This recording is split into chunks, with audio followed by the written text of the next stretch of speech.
Vamos a dar ahora la bienvenida a un destacado magistrado de la Corte Superior de Justicia de Lima. Me estoy refiriendo al doctor Martín Hurtado Reyes. Él es juez superior de esta importante jurisdicción del país. Y además en este momento, a lo largo de todo el presente año, ejerce la condición de jefe del órgano desconcentrado de control de la magistratura de ODEGMA en la Corte Superior de Justicia de Lima. El doctor Martín Hurtado Reyes cursó la carrera de Derecho en la Universidad Nacional Federico Villarreal. Posee 2 maestrías, una de ellas en Derecho Civil y Comercial y la otra en Derecho Procesal. Y también tiene doctorado en Derecho. Todos estos cursos de posgrado los ha realizado en la cuatricentenaria Universidad Mayor de San Marcos. Además es docente universitario de importantes universidades del país y por supuesto profesor en la Academia de la Magistratura en las materias de argumentación jurídica y derecho civil. Le damos la más cordial bienvenida, además un directo y gran amigo. Martín, bienvenido a Referente Jurídico. Muchísimas gracias por la invitación, quedo a disposición de ustedes para esta entrevista, agradeciendo de antemano al comité directivo de la academia y a ustedes personalmente. Gracias. Bueno, vamos a tratar un tema bastante importante, significativo sobre todo para los abogados y los estudiantes de Derecho que nos siguen a través de la pantalla, que es el de la casación en materia civil. Pero para poder contextualizar un poco este tema, vamos por los prolegómenos, es decir, por las partes introductorias sobre el particular. No habría casación si no hubiera un proceso civil, definitivamente. Entonces, ¿cuál es la definición de proceso judicial civil? A ver, el proceso civil es un instrumento de tutela judicial que sirve para la solución de conflictos de esta naturaleza, de naturaleza patrimonial o extrapatrimonial. El proceso es una respuesta siempre a la necesidad de tutela que tiene el justiciable para acudir al órgano jurisdiccional como mecanismo democrático, como un mecanismo de justicia, para que pueda solucionar los conflictos que se tienen en sociedad, respecto del patrimonio, respecto de las personas, o respecto de cualquier situación intersubjetiva que pueda estar en conflicto. Puede ser el derecho al nombre, el derecho de propiedad, o cualquier otro derecho de naturaleza patrimonial. El proceso civil sirve como un mecanismo heterónomo para dar soluciones o respuestas adecuadas a los justiciables cuando se encuentran en algún tipo de conflicto con otro tipo de personas, ¿no? Esto sea natural o jurídico. Esto significa por regla general entonces que una persona que se siente afectada en sus derechos o que desea reclamar algún tipo de derecho va al Poder Judicial, interpone su demanda ante el juez correspondiente, la califica, la admite y luego emplaza a un tercero en calidad de demandado y se establece entonces lo que llamamos los abogados la relación jurídico-procesal civil válida después de la audiencia correspondiente, ¿no es cierto? Y se va a discutir. Esto forma parte de un modelo procesal. En el Perú nosotros tenemos un modelo procesal contencioso de los escritos y las idas y las vueltas y las contestaciones. No es oral, ¿no? Como lo es el proceso penal. Y como lo es también en otras partes del mundo, pero los procesos civiles también en algunos otros países, en algunas otras naciones también son de naturaleza oral. ¿Qué tipo de modelo procesal tenemos aquí nosotros en el país, Martín? Lamentablemente, nuestro código del año 93 empezó con algo de oralidad.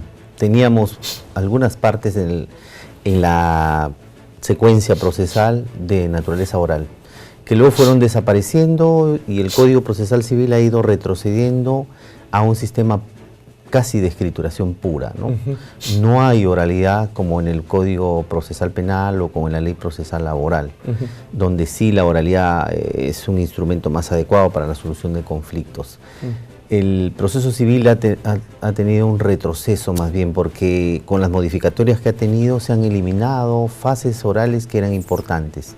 Por ejemplo, me refiero a la posibilidad de conciliación. Hoy ya no hay posibilidad de conciliación, salvo que las partes de manera voluntaria y conjunta lo soliciten ante el juez. ¿En ninguno de los diferentes tipos de juicio? Salvo que en materias muy específicas como las que llevan los jueces de paz o los juzgados de familia, pero en materia civil pura, yo me refiero siempre a materia civil pura, cuando discutimos derechos de naturaleza patrimonial, la conciliación ya no funciona. O sea, estamos hablando de los procesos de conocimiento, del abreviado, sumarísimo, ejecución, todos los procesos civiles actualmente están cimentados fundamentalmente en la escrituración.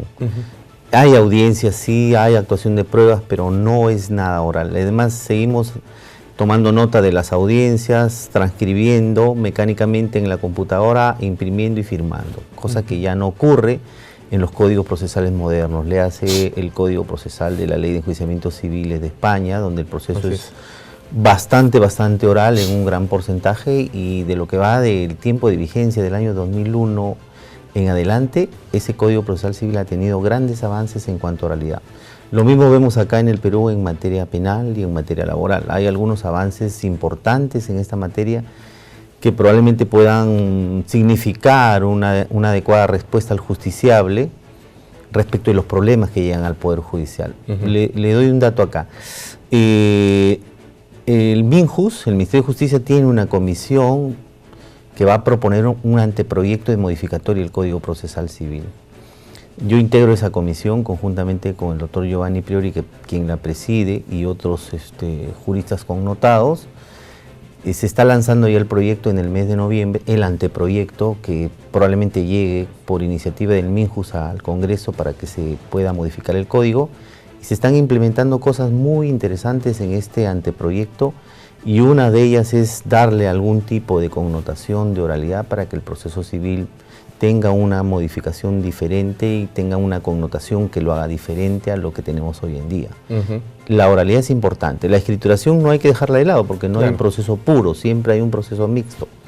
Pero la oralidad debería ser la inclinación que define la balanza hacia un lado, ¿no? Para no tener un proceso plano de pura escritura, ¿no? Sí, había mucha expectativa. Yo recuerdo en los años previos a 1993, a poco de entrar en vigencia el actual Código Procesal Civil, justamente porque traía una serie de innovaciones bastante grandes. Por ejemplo, las formas de medidas cautelares, que creció enormemente en relación al viejo Código de Procedimientos Civiles, la oralidad que se insertaba, y progresivamente pues ha ido dejando esa perspectiva.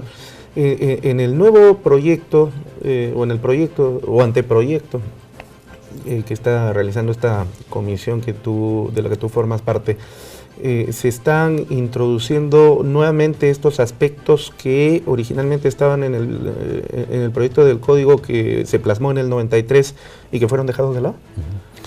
Fíjense, proponer una modificatoria de código significa incorporar al código nuevos mecanismos de tutela que están vigentes en otras orbes y que podrían resultar aplicables en nuestro sistema. ¿No es cierto? Por ejemplo, se está incorporando al Código Procesal Civil una institución muy importante en el derecho comparado procesal, que es la ejecución provisional, es decir, la posibilidad de ir ejecutando la sentencia en tanto se vea la apelación y en tanto se vea la casación. Por ejemplo, se está incorporando las medidas anticipadas, es decir, con un pedido de la parte demandante, ir ejecutando, así como se hacen los alimentos, ir ejecutando lo que se va a decidir en la sentencia. Ese es otro mecanismo importante que ayudaría a solucionar muchísimos casos sin esperar que el caso concluya, y uno va recibiendo satisfacción de lo que va pretendiendo en el proceso. Y el otro, perdóname, un paréntesis, eso supondría ya una anticipación de juicio también, ¿no? Así es, así es. Así es, todas estas medidas, como la anticipada, como la provisional, como las cautelares, las ejecutivas, tienen necesidad también de un anticipo de tutela, tomando en cuenta si es que existe verosimilitud o cierto grado de certeza del derecho que se está invocando. No se podría dictar una medida anticipada si es que el juez no está convencido de que lo que se ha pedido como medida anticipada es lo que se va a resolver finalmente en la sentencia como pretensión fundada. Cuando el caso está oscuro, no sé. Si no hay una alta probabilidad o verosimilitud, el juez va a dar marcha atrás en la concesión de estas medidas anticipadas. Pero también hay un punto fundamental, se está regulando, también se está proponiendo la forma de regulación de lo que la doctrina conoce como el proceso monitorio. El proceso monitorio es un proceso rápido, ágil, célere, más que rápido ayuda que el sumarísimo. mucho más rápido, que ayuda a cobrar sumas de dinero en documentales que no están sustentadas en título ejecutivo. Y también ayuda a la restitución de bienes, muebles o inmuebles, como por ejemplo los bienes alquilados. Sin necesidad de un proceso amplio como tenemos ahora, en el proceso monitorio se puede pedir, por ejemplo, la restitución de un bien alquilado cuando el contrato está vencido o cuando el contrato ya fue resuelto. Ya no tendríamos que ir al proceso de precario, de desalojo por precario, sino al monitorio, y además el monitorio no admite casación y todas las apelaciones son sin efecto suspensivo. Bueno, es decir, va a ser una respuesta rápida y aquel que vaya al proceso monitorio va a tener una rapidez inusitada en la solución de su caso, ¿no? Lograría una rápida restitución de los bienes. Y así como esas hay una serie de propuestas normativas que están tratando de innovar el proceso acorde con los nuevos tiempos. Qué bien. Hablamos de expediente electrónico, notificación electrónica, embargo electrónico, remate electrónico, es decir, hay varias vertientes nuevas en esta propuesta que van a hacer un poco más flexible, más viable y más rápido el proceso civil. Y arreglarle la vida definitivamente a tantos litigantes que padecen y sufren en el reclamo de sus derechos. Sí, obviamente. Por la alta carga procesal que se tiene básicamente en el Poder Judicial. Obviamente, si hay que hacer un mea culpa en el Poder Judicial, yo integro el Poder Judicial hace 14 años. La demora en la solución de conflictos es el más grave problema. Ahora que estoy jefaturando DECMA, un alto porcentaje de quejas se formulan por los justiciables por el retardo en la solución de sus casos, por no tener una solución inmediata o rápida. El justiciable a veces va buscando tutela judicial y el órgano jurisdiccional por retardo, por falta de infraestructura, por falta de personal, por falta de material logístico. Y a veces por la poca iniciativa que tiene el juez también en no estructurar un despacho judicial adecuado, también la respuesta demora, ¿no?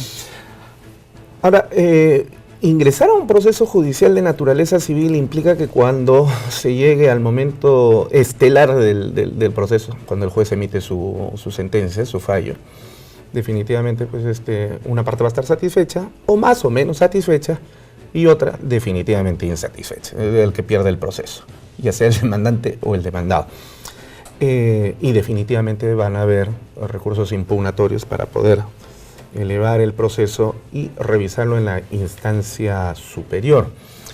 Fuera del recurso de apelación, que es el más conocido, luego existe el de casación, pero aquí hay algo que hay que precisar. El recurso de casación en realidad no es un medio impugnatorio, ¿no es cierto? O sí es un medio impugnatorio que permite que el proceso suba a la Corte Suprema para la revisión. En realidad es un medio impugnatorio, pero tiene algunas limitaciones a diferencia de la apelación, ¿no es cierto? La principal limitación que tiene el recurso de casación es que la Corte Suprema ya no es una instancia de fallo, ya no es un órgano que va a revisar, por ejemplo, cómo se hizo la valoración probatoria de los hechos. Es decir, la casación tiene un límite y una restricción en cuanto al control de hechos. Las cortes de casación son básicamente cortes de control normativo. Esto significa que las cortes de casación revisan si los órganos de instancia han emitido su decisión aplicando correcta y adecuadamente el derecho. Claro que también se puede ver afectación al debido proceso o afectación a otros derechos fundamentales que estén vinculados al proceso y que pueden dar lugar a la fundabilidad de un recurso de casación. Pero el recurso de casación es un recurso, los recursos forman parte de la teoría de la impugnación. El que ejerce un recurso de casación tiene ese límite en tanto y en cuanto sabe que quien sea su abogado debe hacer un recurso de casación que apunte a un control normativo o al control del debido proceso, pero no a un control de hechos, como si la Corte Suprema fuera una instancia más. Ya, correcto. Y hay una serie de requisitos en los que, o a los que uno tiene que adecuarse para poder interponer el recurso de casación y que éste sea aceptado, ¿no? Sobre ese tema y todo lo que corresponde a la tramitación de la casación en la Corte Suprema, vamos a conversar en el siguiente bloque, pero ahora vamos a un corte comercial. ¿Te parece? Muy bien, ya regresamos en Referente Jurídico, no se vayan.